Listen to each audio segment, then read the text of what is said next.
The Remarkable Rocket by Oscar Wilde. The king's son was going to be married, so there were general rejoicings.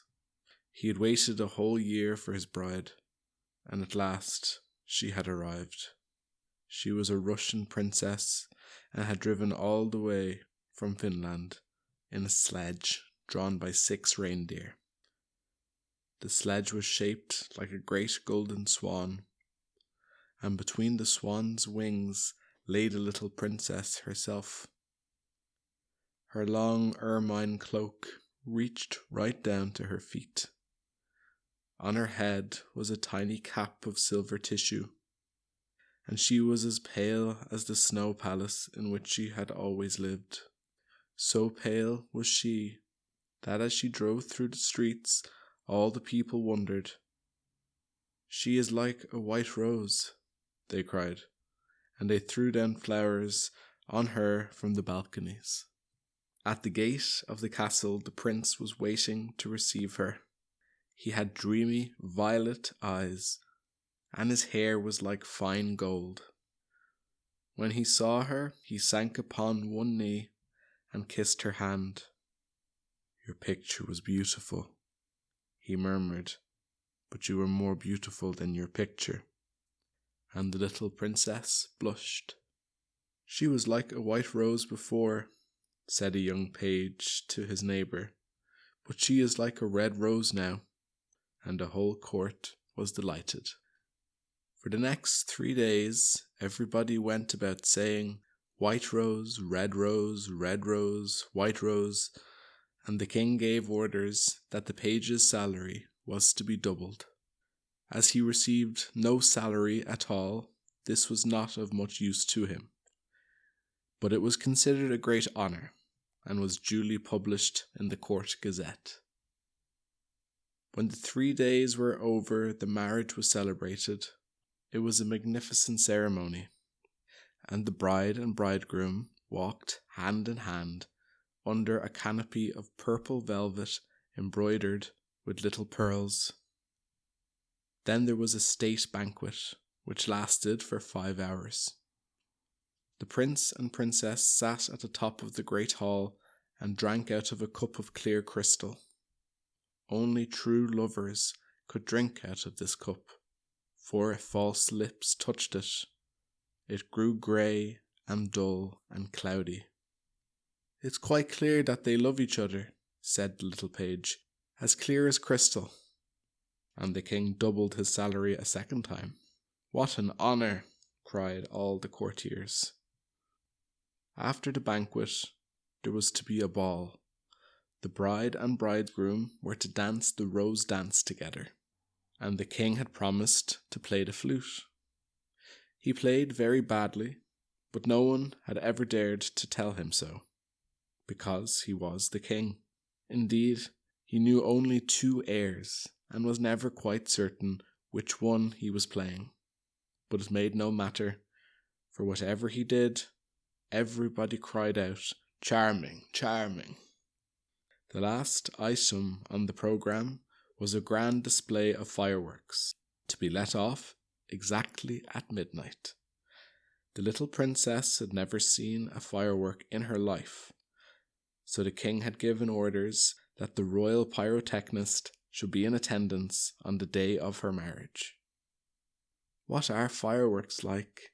she had asked the prince one morning as she was walking on the terrace. "They are like the aurora borealis," said the king, who always answered questions that were addressed to other people, "only more natural. I prefer them to stars myself, as you always know when they are going to appear. And they are as delightful as my own flute playing. You must certainly see them." So at the end of the king's garden, a great stand had been set up, and as soon as the royal pyrotechnist put everything in its proper place, the fireworks began to talk to each other. "The world is certainly very beautiful," cried a little squib. "Just look at those yellow tulips. Why, if they were real crackers, they could not be lovelier. I am very glad I have travelled. Travel improves the mind wonderfully, and does away with all one's prejudices. The king's garden is not the world, you foolish squib, said a big Roman candle. The world is an enormous place, and it would take you 3 days to see it thoroughly. Any place you love is the world to you, exclaimed a pensive Catherine Wheel, who had been attached to an old deal box in early life, and prided herself on her broken heart. But love is not fashionable any more. The poets have killed it. They wrote so much about it that nobody believed them, and I'm not surprised. True love suffers, and is silent. I remember myself once, but it is no matter now. Romance is a thing of the past. Nonsense, said the Roman candle. Romance never dies. It is like the moon and lives forever. The bride and bridegroom, for instance, love each other very dearly. I heard all about them this morning from a brown paper cartridge, who happened to be staying in the same drawer as myself and knew the latest court news. But the Catherine Wheel shook her head. Romance is dead, romance is dead, romance is dead, she murmured. She was one of those people who think that, if you say the same thing over and over a great many times, it becomes true in the end. Suddenly, a sharp, dry cough was heard, and they all looked round. It came from a tall, supercilious-looking rocket, who was tied to the end of a long stick. He always coughed before he made any observation, so as to attract attention. He said, and everybody listened, except the poor Catherine Wheel, who was still shaking her head and murmuring, "Romance is dead." "Order, order," cried out a cracker. He was something of a politician, and had always taken a prominent part in the local elections, so he knew the proper parliamentary expressions to use. "Quite dead," whispered the Catherine Wheel, and she went off to sleep. As soon as there was perfect silence, the rocket coughed a third time and began. He spoke with a very slow, distinct voice, as if he was dictating his memoirs, and always looked over the shoulder of the person to whom he was talking. In fact, he had a most distinguished manner. "How fortunate it is for the king's son," he remarked, "that he is to be married on the very day on which I am to be let off. Really, if it had been arranged before, it could not have turned out better for him. But princes are always lucky." "Dear me," said the little squib, "I thought it was quite the other way, and that we were to be let off in the prince's honour." "It may be so with you," he answered. "Indeed, I have no doubt that it is. But with me it is different. I am a very remarkable rocket, and come of remarkable parents. My mother was the most celebrated Catherine Wheel of her day, and was renowned for her graceful dancing. When she made her great public appearance, she spun round 19 times before she went out, and each time that she did so, she threw into the air 7 pink stars. She was 3 feet and a half in diameter, and made of the very best gunpowder. My father was a rocket like myself, and of French extraction. He flew so high that the people were afraid that he would never come down again. He did, though, for he was of a kindly disposition, and he made a most brilliant descent in a shower of golden rain. The newspapers wrote about his performance in very flattering terms. Indeed, the Court Gazette called him a triumph of pyrotechnic art. Pyrotechnic, you mean, said a Bengal light. I know it is pyrotechnic, for I saw it written on my own canister. Well, I said pylotechnic, answered the rocket, in a severe tone of voice, and the Bengal light felt so crushed that he began at once to bully the little squibs, in order to show that he was still a person of some importance. I was saying, continued the rocket, what was I saying? You were talking about yourself, replied the Roman candle. Of course. I knew I was discussing some interesting subject when I was so rudely interrupted. I hate rudeness and bad manners of every kind, for I am extremely sensitive. No one in the whole world is so sensitive as I am. I am quite sure of that. What is a sensitive person? Said the cracker to the Roman candle. A person who, because he has corns himself, always treads on other people's toes, answered the Roman candle in a low whisper, and the cracker nearly exploded with laughter. Pray, what are you laughing at? Inquired the rocket. I am not laughing. I am laughing because I am happy, replied the cracker. That is a very selfish reason, said the rocket angrily. What right have you to be happy? You should be thinking about others. In fact, you should be thinking about me. I am always thinking about myself, and I expect everybody else to do the same. That is what is called sympathy. It is a beautiful virtue, and I possess it in a high degree. Suppose, for instance, anything happened to me tonight. What a misfortune that would be for everyone. The prince and princess would never be happy again. Their whole married life would be spoiled. And as for the king, I know he would never get over it. Really, when I begin to reflect on the importance of my position, I am almost moved to tears. If you want to give pleasure to others, cried the Roman candle, you had better keep yourself dry. Certainly, exclaimed the Bengal light, who was now in better spirits. That is only common sense. Common sense indeed, said the rocket indignantly. You forget that I am very uncommon and very remarkable. Why, anybody can have common sense, provided that they have no imagination. But I have imagination, for I never think of things as they really are. I always think of them as being quite different. As for keeping myself dry, there is evidently no one here who can at all appreciate an emotional nature. Fortunately for myself, I don't care.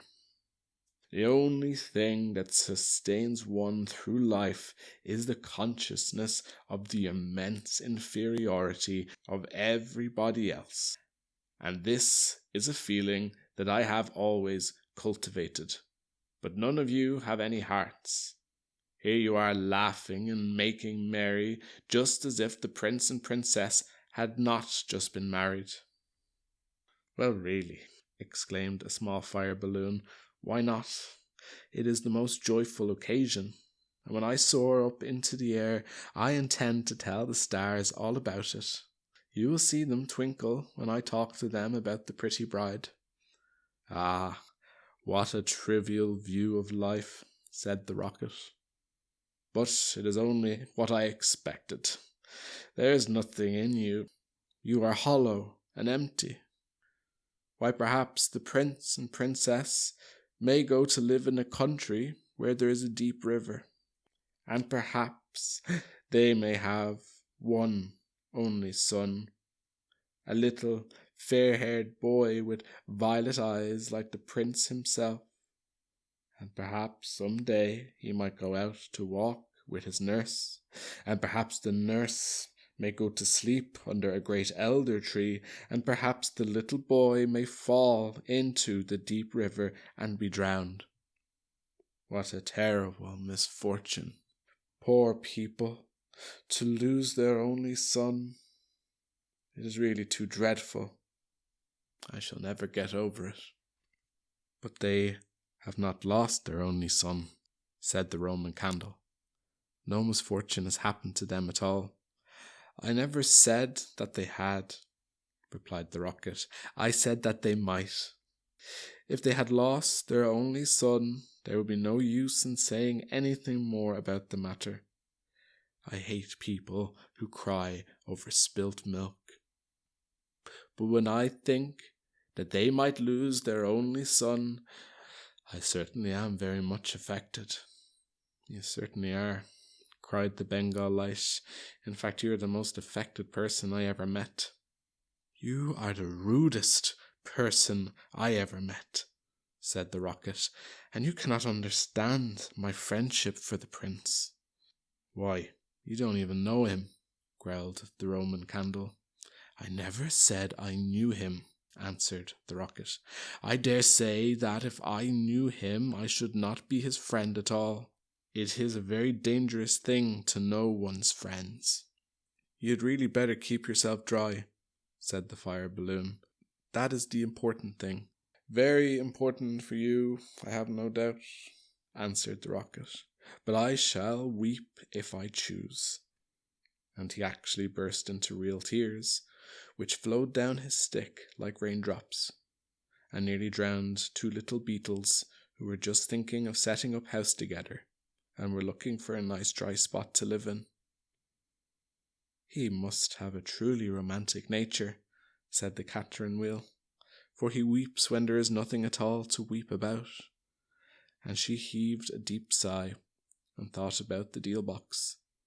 But the Roman candle and the Bengal light were quite indignant, and kept saying, "Humbug, humbug," at the top of their voices. They were extremely practical, and whenever they objected to anything, they called it humbug. Then the moon rose like a wonderful silver shield, and the stars began to shine, and a sound of music came from the palace. The prince and princess were leading the dance. They danced so beautifully that the tall white lilies peeped in at the window and watched them, and the great red poppies nodded their heads and beat time.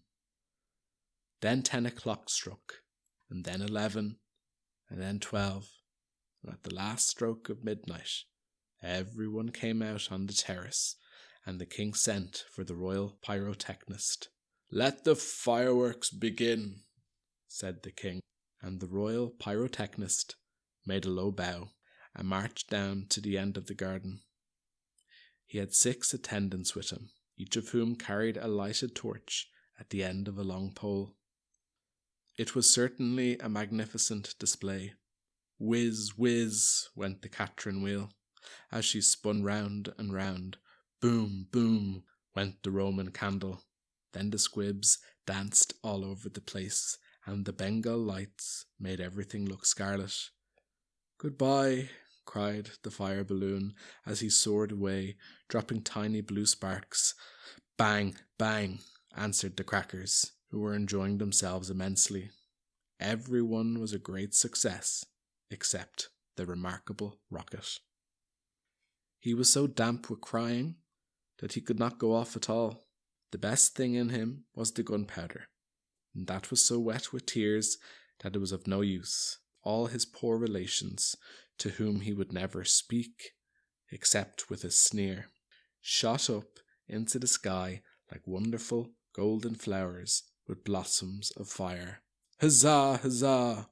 cried the court, and the little princess laughed with pleasure.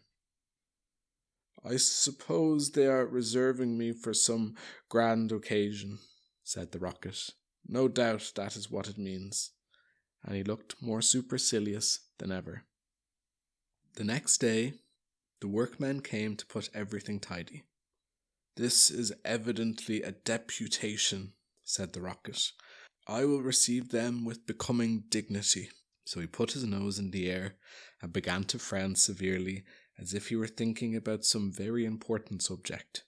But they took no notice of him at all till they were just going away. Then one of them caught sight of him. "Hallo," he cried, "what a bad rocket!" And he threw him over the wall into the ditch. "Bad rocket, bad rocket," he said, as he whirled through the air. "Impossible, grand rocket." That is what the man said. Bad and grand sound very much the same, and indeed they often are the same. And he fell into the mud. "It is not comfortable here," he remarked, "but no doubt it is some fashionable watering place, and they have sent me away to recruit my health. My nerves are certainly very much shattered, and I require rest." Then a little frog with bright jewelled eyes and a green mottled coat swam up to him. "A new arrival, I see," said the frog. "Well, after all, there is nothing like mud. Give me rainy weather and a ditch, and I am quite happy. Do you think it will be a wet afternoon? I am sure I hope so, but the sky is quite blue and cloudless. What a pity." said the rocket, and he began to cough. "What a delightful voice you have," cried the frog. "Really, it is quite like a croak, and croaking is of course the most musical sound in the world. You will hear our glee club this evening. We sit in the old duck pond close by the farmer's house, and as soon as the moon rises we begin. It is so entrancing that everybody lies awake to listen to us. In fact, it was only yesterday that I heard the farmer's wife say to her mother that she could not get a wink of sleep at night on account of us. It is the most gratifying to find oneself so popular," said the rocket angrily. He was very much annoyed that he could not get a word in. "A delightful voice, certainly," continued the frog. "I hope you will come over to the duck pond. I am off to look for my daughters. I have 6 beautiful daughters, and I am so afraid the pike may meet them. He is a perfect monster, and would have no hesitation in breakfasting off them. Well, goodbye. I have enjoyed our conversation very much, I assure you." "Conversation indeed," said the rocket. "You have talked the whole time yourself. That is not conversation." "Somebody must listen," answered the frog, "and I like to do all the talking myself. It saves time and prevents arguments." "But I like arguments," said the rocket. "I hope not," said the frog complacently. "Arguments are extremely vulgar, for everybody in good society holds exactly the same opinions. Goodbye a second time. I see my daughters in the distance." And the little frog swam away. "You are a very irritating person," said the rocket, "and very ill-bred. I hate people who talk about themselves as you do, when one wants to talk about oneself as I do. It is what I call selfishness, and selfishness is a most detestable thing, especially to anyone of my temperament, for I am well known for my sympathetic nature. In fact, you should take example by me. You could not possibly have a better model. Now that you have the chance, you had better avail yourself of it, for I am going back to court almost immediately. I am a great favourite at court. In fact, the prince and princess were married yesterday in my honour. Of course you know nothing of these matters, for you are a provincial." "There is no good talking to him," said a dragonfly, who was sitting on the top of a large brown bulrush.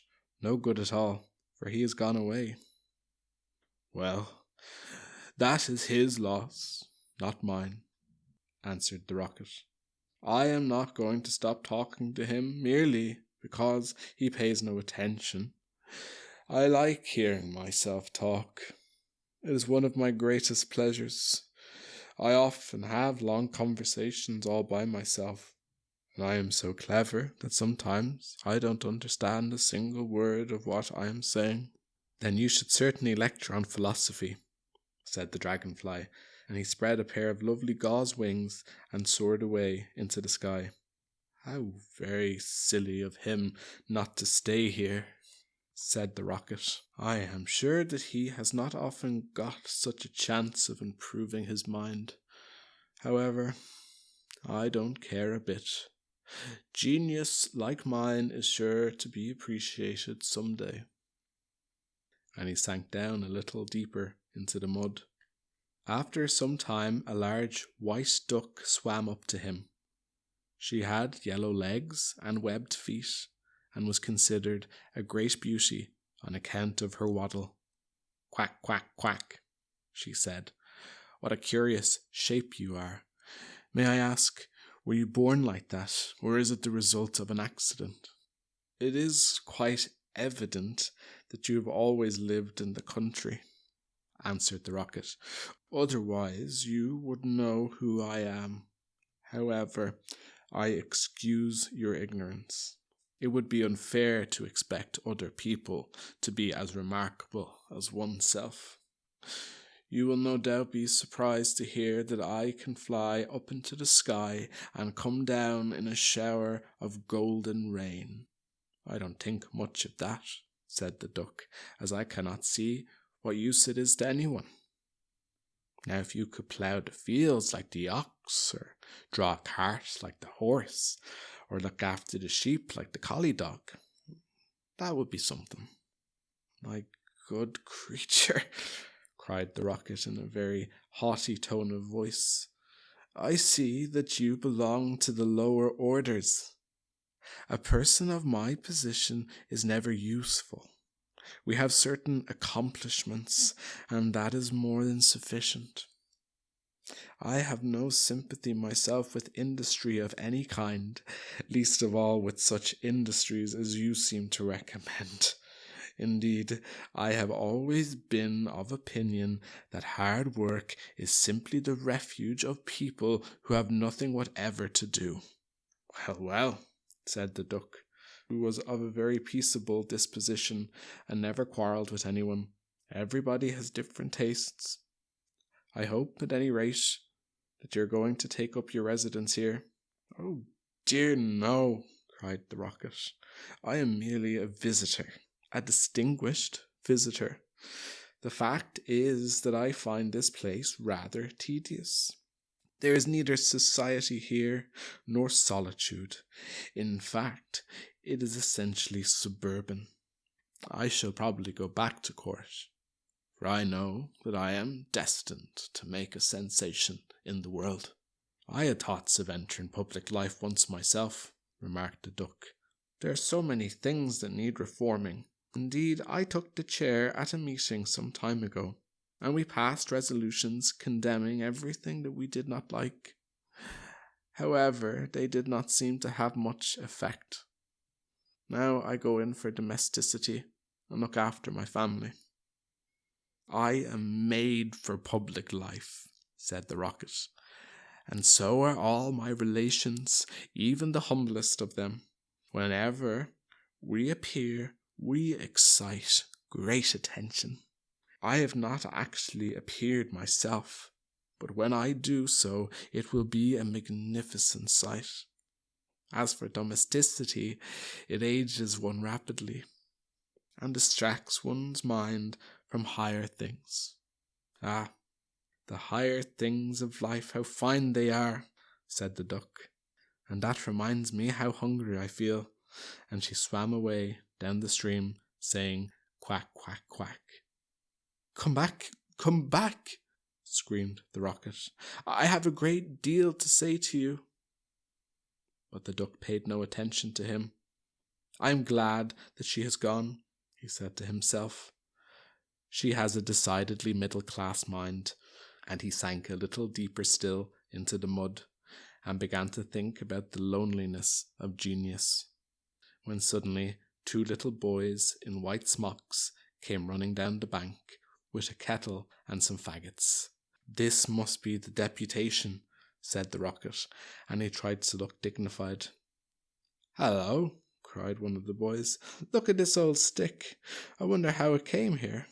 And he picked the Rocket out of the ditch. "Old stick," said the Rocket. "Impossible.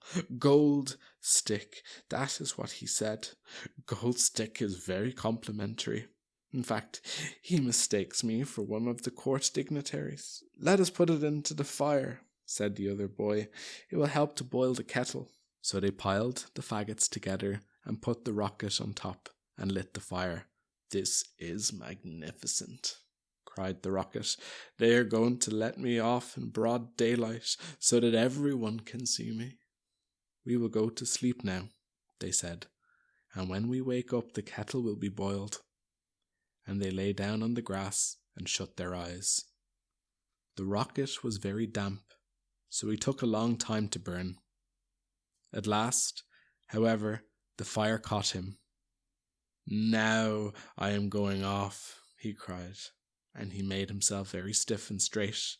"I know I should go much higher than the stars, much higher than the moon, much higher than the sun. In fact, I shall go so high that fizz, fizz, fizz." And he went straight up into the air. "Delightful," he cried. "I shall go on like this forever. What a success I am." But nobody saw him. Then he began to feel a curious tingling sensation all over him. "Now I am going to explode," he cried.